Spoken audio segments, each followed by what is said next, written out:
on and without him? No, I mean, obviously we're going to go forward like full complement of players. That's kind of what we always do, and again try to concentrate and focus on what we need to do. They keep bringing up Westbrook. I think both Draymond and Coach Kerr have talked about him and the flailing. Is that kind of a little bit maddening that they're kind of deflecting a little bit and it's not germane to really what happened last night? I think the biggest thing for us is not to be distracted, and we've got enough that we need to worry about. Playing against a great team. Steve's a terrific coach, and we need to focus on that. That to me, that's stuff that the league will handle, and for us, we need to do the best job we can getting prepared for tomorrow night.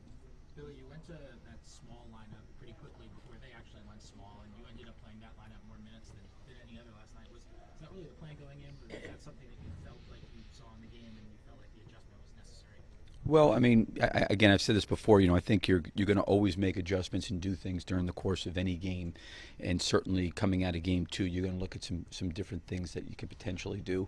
And again, sometimes those decisions you make and trying to do some of those things, doesn't work out well.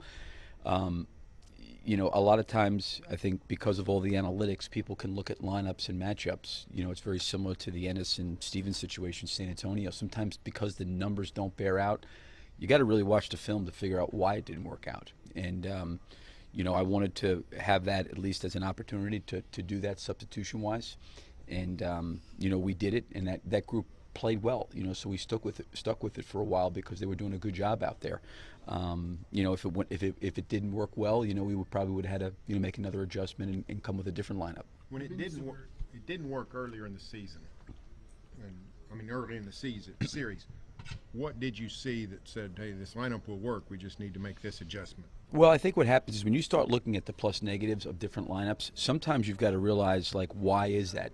It could be turnovers, it could be blockouts, it could be lack of rebounding, it could be not getting back in transition, it could be fouling too much. You can look at a lot of different things that maybe generate a plus-minus ratio. And I think as you watch the film and break it down, I think the thing I always try to look at is, okay, are these things plus-minus wise, if it is a negative, are they things that are correctable for us? Can we do this if we correct some things on our end?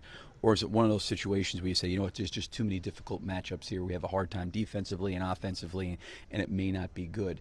And I think in looking at it in some of those situations, even though we didn't do it very, very much in game 1 and 2, I thought it was something that we could, maybe utilize a little bit. And, like I said, as we went to it, it worked out well for us. But that's not to sit there and say that, next game it is a great thing. It could go the other way too. I think a lot of times you've got to look at, who's playing well and how they're playing collectively as a group.